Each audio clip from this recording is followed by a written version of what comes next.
اس میں اکبر کا جو تصور اصلاح ہے اس کے پیچھے خوش مذاقی کا اسلحہ بھی کام کر رہا ہے،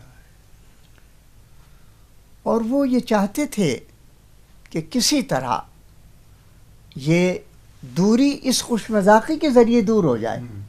ٹھیک ہے، انہیں بھی انعام ملا اور وہ خان بہادر بن گئے، وہ جج بن گئے، مجھے معلوم ہے، اور بہت محنت کی زندگی گزاری ہے.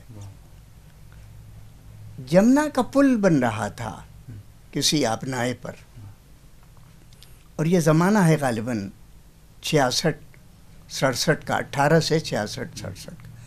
اکبر کی عمر کیا ہوگی؟ 12-14 برس کے ہوں گے. تو انہیں روزگار نہیں ملتا تھا. والد نے وہاں انہیں بطور منشی کے رکھوا دیا، نوجوان لڑکے. وہاں انہیں 15 روپے ماہوار پر ملازمت مل گئی. دیکھیے کیسے اس شخص نے محنت کی اور ان تصورات کو ترقی اور ارتقاء کا قوم کو کیسے فائدہ پہنچتا ہے. پہلے اپنے آپ کو اس قابل کرو کہ قوم کو کسی قابلیت کا پھل پہنچاؤ. اس منشی گیری کے زمانے میں وہاں کھڑے کھڑے انگریزی قاعدہ پڑھا کرتے تھے، ABCD کا. اکبر حساب کتاب کرتے تھے مزدوروں کا. 22-23 سال کے ہوئے تو مختاری کا امتحان پاس کر لیا. یہ مختار عدالت ایک وکالت کا ایک ابتدائی مرحلہ تھا.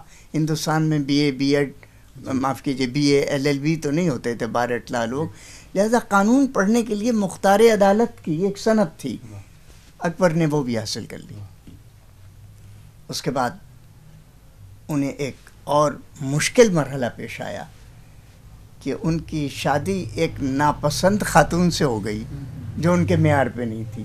ابھی 17-16 ہی برس کے تھے کہ ان سے شادی ہوئی. بہرحال وہ علیحدگی ہو کر پھر انہوں نے صغرا بیگم سے، اکبری جو کہلائیں بعد میں اکبری بیگم کہلائیں، ان سے نکاح کیا. پھر ایک تبدیلی، بعض لوگوں نے کہا کہ ان کے آنے سے، صغرا کے آنے سے اکبر کے گھر میں لکشمی برسنے لگی، یعنی ارتقاء اکبر کا اس کے بعد شروع ہوتا ہے. تقریباً 18 سے 70 کے بعد اکبر کے ہاں یہ ارتقاء آپ دیکھیں گے. اکبر الہ آبادی کے ہاں ایک اور بھی پہلو نظر آئے گا آپ کو، وہ یہ ہے کہ انہوں نے زبانوں کو بھی، جیسے انگریزی کو داخل کیا، دوسری زبانوں کو بھی اردو سے دور نہیں ہونے دیا. ہریانوی زبان بڑی معمولی زبان تھی، آج بھی شاید بھولے بھٹکے ایک بڑا طبقہ استعمال کرتا ہے، لیکن وہ زبانوں کے اس رویے میں نہیں ہے کہ اس رویے کو آپ صنعت کے طور پہ اختیار کریں. اکبر نے ہریانوی کو بھی اپنے شعروں میں داخل کر دیا تاکہ لوگوں میں معانست پڑے عدالت کے ساتھ، چونکہ عدالت کے کارندے تھے، جج تھے. ایک جگہ کہتے ہیں کہ تو کہیے کسی عدالتی مقدمے میں کوئی عورت آئی ہوگی ہریانہ کے علاقے کی، اور اس نے اپنے مخالفین سے گفتگو کی ہوگی، اکبر نے اسے شمار کر لیا، نوٹ کر لیا. کہتے ہیں تو کہیے اگر وقعت عاشق نہیں منظور. مقدمہ ہوگا، کوئی ایسا مقدمہ ہوگا کہ جس میں اغوا یا کوئی ایسی کیفیت ہوگی، کسی کو اٹھانے بٹھانے کا مسئلہ گھر سے، تو عورت کے بیان پہ کہتے ہیں تو کہیے، واوین میں تو سمجھیے، انورٹڈ میں، تو کہیے اگر وقعت عاشق نہیں منظور، یہ کون سی سیکھی ہے زباں آپ نے تیں کون. یہ کون سی سیکھی ہے زباں، سیکھی ہے زباں آپ نے تیں کون. ہریانہ کی پنجابی بھی استعمال کی انہوں نے، اور یہاں سے کچھ لوگ شاید ان عدالتوں میں گورکھپور وغیرہ کی گئے تھے تو وہاں یہ لفظ ان تک پہنچے ہوں گے. تو پنجابی بھی ان کے ایک شعر ملتی ہے. اوکھیاں میں نے سنائی تھیں حریفوں کو فقط. اوکھیاں میں نے اوکھیاں میں نے حریفوں کو سنائی تھیں فقط. شیخ کیوں کود پڑے ان کو خجالت کیا تھی.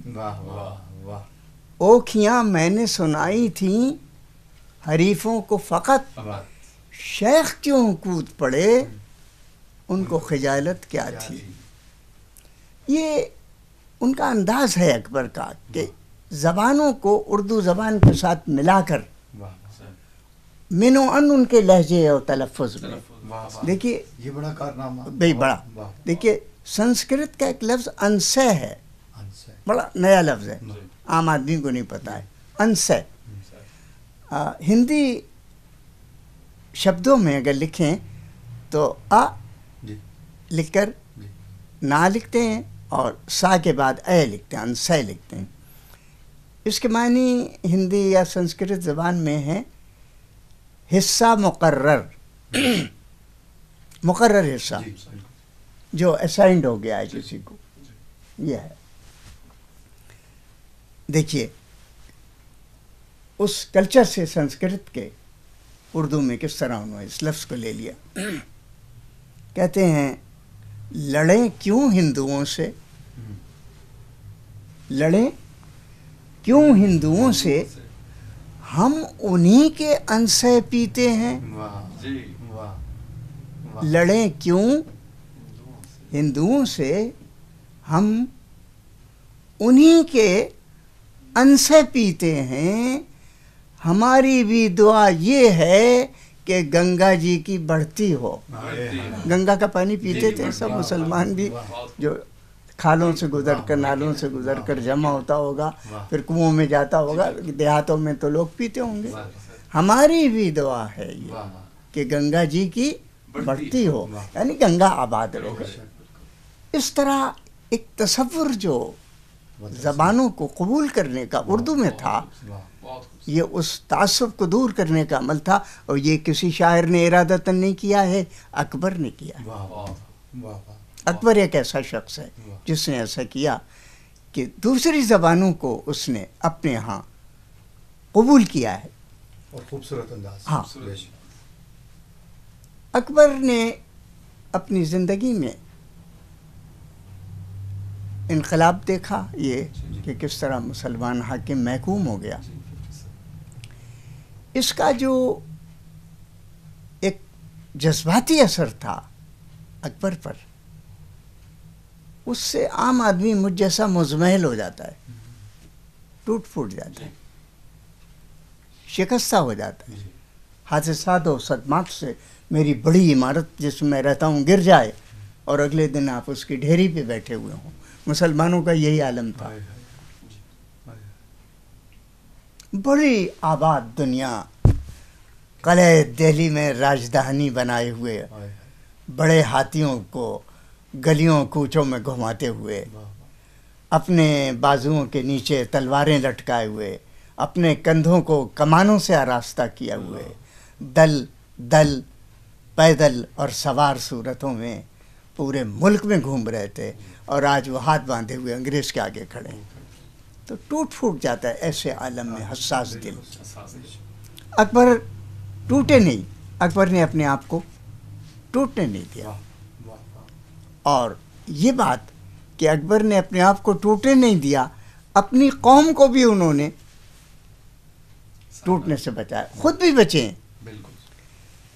ان کے مزاج کی اس عمدگی کا اندازہ عام آدمی نہیں کر سکتا.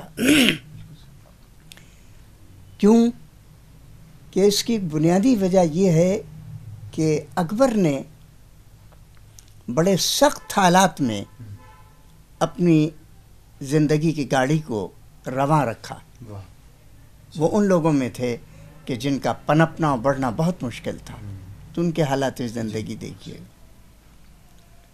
لہذا خود بھی بنے واہ، اور انہوں نے قوم قوم کو کو بھی بھی اپنے انداز سے ماشاء بنانے کی واہ۔ کوشش کی۔ یہ جو تصور ہے کہ ہم پڑھ لکھ کر نوکری مانگتے ہیں،